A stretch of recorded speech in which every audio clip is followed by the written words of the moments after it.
Good morning friends, सभी को नमस्कार, सुप्रभात। केएमएमपी ऑनलाइन क्लासों के अंदर आपका स्वागत है। अपने पास कोलाइडी सॉल्यूशन के बारे में बात चल रही थी, ठीक है, जिसके अंदर अपन उसके आपके गुणधर्मों के बारे में पढ़ रहे थे। तो इन गुणधर्मों के अंदर एक छोटा सा गुणधर्म और बताते हुए फिर अपन अगला टॉपिक शुरू करेंगे। तो एक छोटा सा गुणधर्म और है, वो है विद्युत कण संचलन। विद्युत कण क्या होता है? आपके संचलन, विद्युत कण संचलन। देखिए विद्युत कण संचलन क्या चीज है?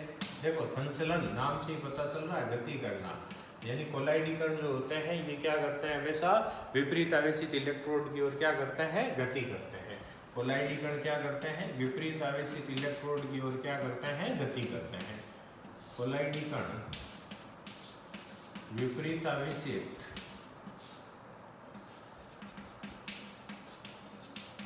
आवेशित इलेक्ट्रोड की तरफ क्या करते हैं? आपके गति करते हैं, जिससे अपन लोग क्या कहते हैं? विद्युत कण संचलन कहते हैं। जिसे अपन क्या कहते हैं? विद्युत कण संचलन के नाम से जानते हैं। ठीक है भाई, जनरल टॉपिक है आपके, अपन आराम से इसको समझ सकते हैं। जैसे मान लीजिए मैं आपको बताता हूँ, इसको समझने के लिए छोटा सा प्रयोग कर लेते हैं। ये क्या करते हैं? कांच की यू आकार की आपने नली ले ली है, ठीक है। मैं दो में से एक डायग्राम बना के बता देता हूँ। ये कांच की क्या है? आपने एक यू आकार की क्या ले ली है? ट्यूब ले ली या नली ले लेते हैं अपन लोग। अब इस कांच की यू आकार की नली के अंदर क्या करेंगे अपन लोग? मान लीजिए कोई भी आपने सॉल्व कर दिया। मान लीजिए मैंने आर्सेनिक सल्फाइड का सॉल्व कर दिया, ठीक है। ये मान लीजिए मैंने किसका है? AS2S3 का सॉल्व कर दिया। इसमें क्या करते हैं? नली के सिरों पर दो इलेक्ट्रोड लगा देते हैं। ये नली के सिरों पर क्या लगा दिया आपने? दो इलेक्ट्रोड लगा दिए, ठीक है। मान लीजिए दो इलेक्ट्रोड के अंदर ये धन इलेक्ट्रोड और ये कौन सा लगा दिया? ऋण इलेक्ट्रोड आपने लगा दिया, ठीक है। अब अपन क्या करते हैं? जैसे ही विद्युत विसर्जन करेंगे ये सोल क्या करने लग जाएगा? गति करने आपके लग जाएगा। जैसे अपन सब जानते हैं आर्सेनिक सल्फाइड का सोल कैसा होता है? ऋण आवेशी सोल है। तो आप जैसे विद्युत विसर्जन करेंगे, इन इलेक्ट्रोडों में विद्युत करेंगे, तो ये सोल क्या होगा आपके? जैसे ये ऋण आवेशी सोल है तो ये किस तरफ जाएगा? आपके प्लस की ओर चला जाएगा, धन इलेक्ट्रोड की ओर चला जाएगा। यानी डायग्राम में क्या करेंगे? इसको ऊपर की तरफ बता दीजिए। और धनावेशी सोल लेते तो वो किस ओर चला जाता? आपके ऋण इलेक्ट्रोड की ओर चला जाता, ठीक है ना। तो इस तरह से क्या होता है? ये जो कोलाइडी कण है ये क्या करते हैं? गति करते हैं। विपरीत आवेशित इलेक्ट्रोडों की ओर हमेशा गति होती है। ऋण आवेशित है तो धन इलेक्ट्रोड की ओर गति करेगा, और धनावेशित है तो क्या है? ऋण आवेशित इलेक्ट्रोड की ओर क्या करता है? गति करता है। ये क्या कहलाता है? विद्युत कण संचलन कहलाता है। क्या कहलाता है? विद्युत कण संचलन कहलाता है। आप चाहे इसमें दो डायग्राम बना सकते हैं, एक ये और दूसरे में इस सॉल्व को क्या थोड़ा ऊपर की तरफ अपन लोग बता सकते हैं, ठीक है भाई। तो ये कहलाता है विद्युत कण संचलन। अब उसके बाद में ये तो इसके गुणधर्म के अंदर, अब अपन बात कर रहे हैं स्कंदन या अवक्षेपण की। नेक्स्ट टॉपिक अपने पास कौन सा है? स्कंदन या क्या है? अवक्षेपण के बारे में बात कर रहे हैं, ठीक है भाई। तो नेक्स्ट जो है वो टॉपिक क्या रहेगा? स्कंदन या अवक्षेपण के बारे में अपन लोग बात करें, ठीक है। तो ध्यान से इस बात को समझिएगा, स्कंदन या अवक्षेपण को। देखिए अभी मैंने आपको बार बार बताया था, कोलाइडी विलयन जो होता है वो क्या होता है? आवेशित होता है। कोलाइडी विलयन क्या होता है भाई? आपके आवेशित होता है। कोलाइडी विलयन आवेशित होता है, अर्थात इन पर समान आवेश, या तो धनावेश होता है या क्या होता है? ऋण आवेश होता है। या तो ये धन आवेशित या क्या होते हैं? ऋण आवेशित आपके होते हैं। तो कोलाइडी विलयन का जो स्थायित्व का कारण है ना भाई, वो उस पर उपस्थित क्या होता है? आवेश होता है। क्या कहा मैंने? कोलाइडी विलयन के जो स्थायित्व का कारण है वो क्या है? इन पर उपस्थित क्या है? आवेश। कोलाइडी विलयन के स्थायित्व का कारण क्या है? इन पर उपस्थित क्या होता है भाई? आवेश आपके होता है। अब मैं आपको बताऊं, अगर इन कोलाइडी विलयन उपस्थित कोलाइडी कणों को आवेश रहित कर दिया जाए, ठीक है, इनको क्या कर दिया जाए? आवेश रहित कर दिया जाए, ठीक है ना। तो आवेश रहित करने पर ये कोलाइडी कण क्या है? समूहित होकर पेंडे में बैठ जाएंगे। कोलाइडी कणों को क्या कर दिया जाए, आवेश रहित कर दिया जाए, यानी पर आवेश हटा देना तो ये समूहित होकर क्या होंगे, पेंडुलम में आपके बैठ जाएंगे। तो आवेश रहित करने पर ये क्या होते हैं, समूहित होकर कहां पर बैठ जाते हैं, आपके पेंडे में बैठ जाते हैं। ठीक है ना भाई, समूहित होकर कहां पर बैठ जाते हैं, पेंडे में बैठ जाते हैं, जिससे कि अपन क्या कहते हैं, स्कंदन या अवक्षेपण कहते हैं। जिसे क्या कहते हैं, स्कंदन या क्या कहते हैं भाई, अवक्षेपण। यानी कुल मिला के कोलाइडी कणों का समूहित होकर पेंदे में बैठना स्कंदन या क्या कहलाता है, अवक्षेपण कहलाता है। देखो एक छोटा सा उदाहरण बताता हूँ आपको। अपन जैसे जल का शुद्धिकरण करने के लिए, जैसे अपन घरों में जो जल स्टोरेज के टांके वगैरह होते हैं ना, कई बार पानी को शुद्ध करने के लिए उसमें अपन फिटकड़ी डालते हैं। क्या डालते हैं, फिटकड़ी। फिटकड़ी डालने से क्या होगा, जो धूल मिट्टी के कण है वो क्या होंगे, समूहित होकर स्कंदित होकर कहाँ बैठ जाते हैं, पेंदे में बैठ जाते हैं। तो वही तो क्या है, स्कंदन या अवक्षेपण आपके होता है। अब देखिए ये जो स्कंदन या अवक्षेपण है, दो विधियों से किया जा सकता है, या आप विधियां कई हो सकती है, लेकिन मेजर दो बातें हैं। एक तो किया जा सकता है आदि के अपोहन द्वारा।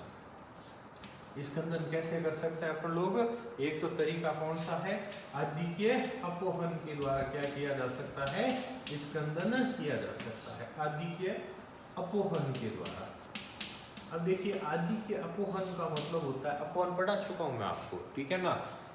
अपोहन की क्रिया को यदि बार बार करें तो कोलाइडी विलयन में उपस्थित कोलाइडी कण क्या हो जाएंगे, स्कंदित आपके हो जाते हैं। अपोहन अगर याद हो तो जैसे पानी का आपने बीकर लिया था, उसके अंदर ये जल भर के उसमें अशुद्ध कोलाइडी विलयन को क्या है, लटका दिया था, जिससे क्या था, इस कोलाइडी विलयन के अंदर जो अशुद्धियां थी वो तो कहाँ आ गई थी, आपके इस जल के अंदर आ गई थी, पीछे यहाँ शुद्ध विलयन बच गया था। ये क्रिया कौन सी थी, अपोहन की। ठीक है ना। तो अपोहन की क्रिया को बार बार दोहरा कर क्या किया जा सकता है, स्कंदन किया जा सकता है। ठीक है भाई, एक तो हो गया आदि के अपोहन द्वारा।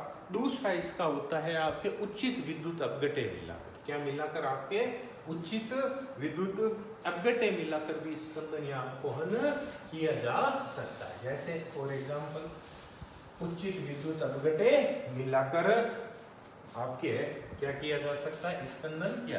तो पहला तो हो गया आदि के अपोहन के द्वारा, और दूसरा क्या हो जाता है, उचित विद्युत अपघटे मिलाकर। उचित विद्युत अपघटे मिलाकर,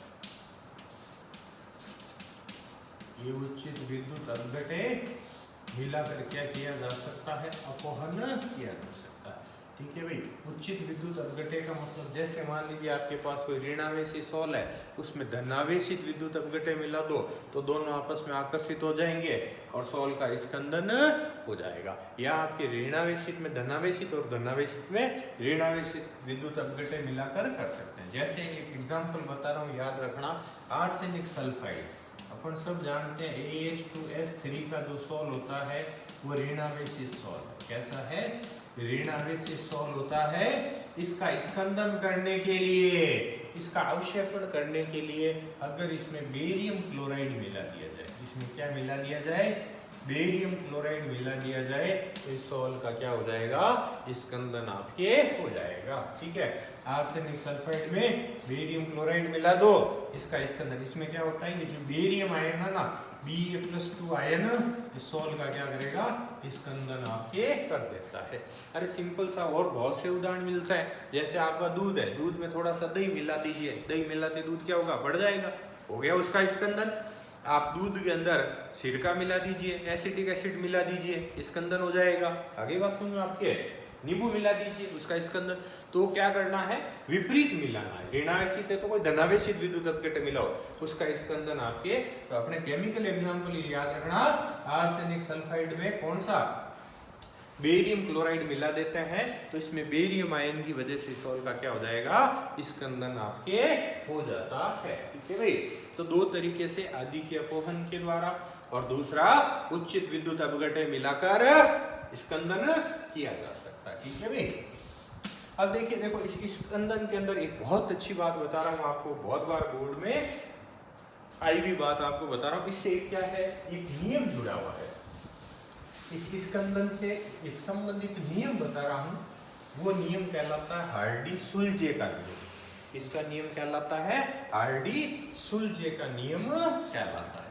इस स्कंदन से संबंधित नियम इसका बता रहा हूं आपके हार्डी सुलजे का नियम या हार्डी सुलज का नियम भी अपन लोग कह सकते हैं। ठीक है भाई, तो ये कौन सा नियम आ जाएगा आपके हार्डी सुलज का क्या आ जाएगा नियम के बारे में अपन लोग बात करेंगे। ठीक है, बहुत सरल नियम होता है। अभी मैंने बताया आपको विपरीत विद्युत अपघटे मिलाना, तो हार्डी सुलज का नियम क्या कहता है? देखो, हार्डी सुलज के नियम के अनुसार किसी तत्व की संयोजकता का मान जितना अधिक होता है, क्या कहा मैंने? हार्डी सुलज के नियम अनुसार किसी तत्व की संयोजकता का मान जितना अधिक है उसकी स्कंदन क्षमता उतनी क्या होती है? अधिक। किसी तत्व, परमाणु या आयन की संयोजकता जितनी अधिक होती है, तत्व की संयोजकता जितनी अधिक है, या किसी आयन की भी कह सकते हैं संयोजकता, तत्व या क्या दे सकते हैं? आयन दे सकते हैं। आयन की संयोजकता जितनी अधिक है उसकी स्कंदन क्षमता उतनी ही अधिक होती है। उसकी क्या है? स्कंदन क्षमता क्या है? उतनी ही क्या होती है? अधिक होती है। उससे ही अपन क्या कहते हैं? हार्डी सुलज का नियम कहते हैं। ठीक है, किसी तत्व, आयन, परमाणु की संयोजकता का मान जितना अधिक होता है उसकी स्कंदन क्षमता का मान उतना ही क्या होता है? अधिक होता है। ये नियम क्या कहलाता है? हार्डी सुलज का नियम कहलाता है। जैसे मैं आपको बताता हूँ, ऋणावेशी सोल में धनायनों की स्कंदन क्षमता का क्रम, मोस्ट इंपॉर्टेंट क्रम है ये। क्या कहा मैंने? ऋणावेशी सोल में, ऋणावेशित सोल में धनायनों की स्कंदन क्षमता का क्रम, धन आयनों की, ये क्रम बोर्ड ने पूछ रखा है, ध्यान रखना, स्कंदन क्षमता का क्रम। तो धनावेशित, ऋणावेशी सोल में धनायनों की स्कंदन क्षमता का जो क्रम है वो ये होता है, यहाँ लिख रहा हूं मैं आपके, जैसे ये Sn+4 है, ठीक है, Sn4+ के बाद ये मान लीजिए आपके Al+3 है, ये मान लीजिए बेरियम है, Ba+2 है, और ये मान लीजिए आपका Na+ है। ठीक है, अब इन आयनों की स्कंदन क्षमता का क्रम क्या है? संयोजकता देखिए 4, 3, 2, 1 है, तो इनकी स्कंदन क्षमता का क्रम रहेगा ये क्रम बोर्ड ने पूछ रखा, फिर बता देता हूं। तो ऋणावेशी सोल में धनायनों की स्कंदन क्षमता का क्रम ये रहता है। इसी तरह से धनावेशी सोल में, जिसमें बता रहा हूं आपके, धनावेशी सोल में, धनावेशित सोल में ऋणायनों की स्कंदन क्षमता का क्रम। ठीक है भाई, धनावेशी सोल में किसकी?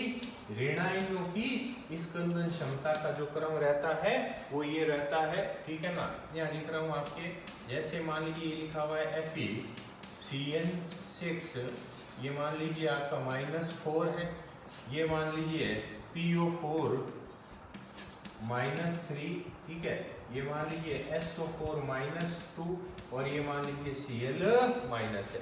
ठीक है, अब संयोजकता में प्लस माइनस का फर्क नहीं पड़ता, जैसे अब इनकी स्कंदन क्षमता का क्रम रहेगा ये। तो ये दोनों क्रम जरूर याद रखें बेटे। ये तो था आपके ऋणावेशी सोल में धनायनों की स्कंदन क्षमता का क्रम, और ये धनावेशी सोल में ऋणायनों की स्कंदन क्षमता का क्या होता है? क्रम होता है। ठीक है भाई, दोनों क्रम बोर्ड में आपके पूछे हुए हैं। तो ये कहलाता है आपके हार्डी सुलज का नियम। वापस से सुन लीजिए, किसी तत्व आयन की संयोजकता का मान जितना अधिक होता है उसकी स्कंदन क्षमता उतनी ही क्या होती है? आपके अधिक होती है। ठीक है ना, उसकी स्कंदन क्षमता उतनी ही अधिक होती है। ठीक है, जैसे फॉर एग्जाम्पल आपको मैंने बताया, ऋणावेशी सोल में आपके धनायनों की स्कंदन क्षमता का क्रम ये है, और धनावेशी सोल के अंदर आपके ऋणायनों की स्कंदन क्षमता का क्रम ये होता है। अब देखिए यहाँ पर मैं आपको बता देता हूँ, एक और शब्द बनता है स्कंदन क्षमता। क्या बनता है? स्कंदन क्षमता। तो किसी भी विद्युत अपघटे की वह न्यूनतम मात्रा जो स्कंदन के लिए उत्तरदायी होती है। क्या कहा मैंने? किसी भी विद्युत अपघटे की वह न्यूनतम मात्रा जो स्कंदन के लिए उत्तरदायी होती है क्या कहलाती है? स्कंदन क्षमता कहलाती है। ठीक है ना, क्या कहा मैंने? स्कंदन क्षमता। किसी भी विद्युत अपघटे की वह न्यूनतम मात्रा किसी भी विद्युत अपघटे की वह न्यूनतम मात्रा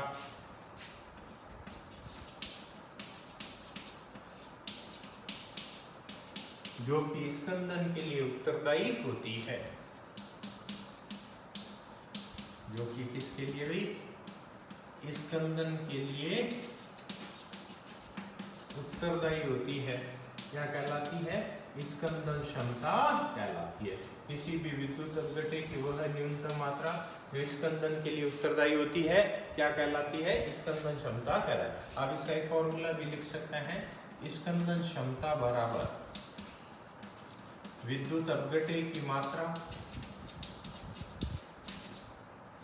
विद्युत अपघटे की मात्रा इनटू मोलरता, इनटू क्या है आपके, विद्युत अपघटे की मात्रा इनटू मोलरता बटा कुल आयतन, बटा क्या आ जाएगा भी आपके, कुल आयतन इनटू 100। ये बटा क्या आ जाएगा, कुल आयतन और इनटू क्या आ जाएगा 100। प्रतिशत में निकालनी हो तो इनटू क्या हो जाएगा 100। तो याद रखना ये फॉर्मूला स्कंदन क्षमता या वर्णन क्षमता भी इसे कहते हैं, विद्युत अपघटे की मात्रा इनटू मोलरता बटा कुल आयतन इनटू 100। ठीक है भाई, तो ये कहलाती है स्कंदन क्षमता। तो देखिए स्कंदन के अंदर कितनी बातें बता दी आपको। स्कंदन के अंदर सबसे पहले परिभाषा बताई गई, क्या होता है स्कंदन या अवक्षेपण। दूसरा स्कंदन के अंदर आपको बताया गया कारण क्या है, स्कंदन के दो कारण बनते हैं भाई, एक तो बताया था आधिक्य पोहन और दूसरा उचित विद्युत अपघटे मिलाकर। ठीक है भाई, फिर स्कंदन से संबंधित एक मोस्ट इंपॉर्टेंट नियम हार्डी-सुलजे का नियम। ठीक है, और फिर कौन सी आपके स्कंदन क्षमता की परिभाषा। तो इस कालांश के अंदर दो चीजें हो गई भाई, एक तो विद्युत कण संचलन बताया गया आपको, यानी कोलाइडी कणों का संचलन गति करना, और दूसरा कौन सा हो जाता है, स्कंदन आपके हो जाता है। ठीक है, तो ये इस तरह से इसके क्या कोलाइडी विलयन के सारे गुणधर्म अपने कंप्लीट होते हैं। सारे में कौन कौन से आ गए, बार बार बोल रहा हूँ, फिजिकल कैरेक्टर, यांत्रिक कैरेक्टर, प्रकाशीय गुण, विद्युत गुण, विद्युत कण संचलन, और साथ में ये स्कंदन भी आपको बताएंगे। ठीक है भाई, तो इस तरह से ये सारा मामला अपना कंप्लीट होता है, इसको आप अच्छी तरह से पढ़िए। अब लास्ट कालांश के अंदर, इस चैप्टर की लास्ट कालांश बता रहा हूँ आपके, उसके अंदर एक इमल्सन या पायस और बताया जाएगा आपको, और फिर कोलाइडी विलयन के उपयोग क्या है उनके बारे में अपने पास चर्चा होगी। ठीक है भाई, तो बताया, इसको अच्छी तरह से आप लोग पढ़ें। धन्यवाद।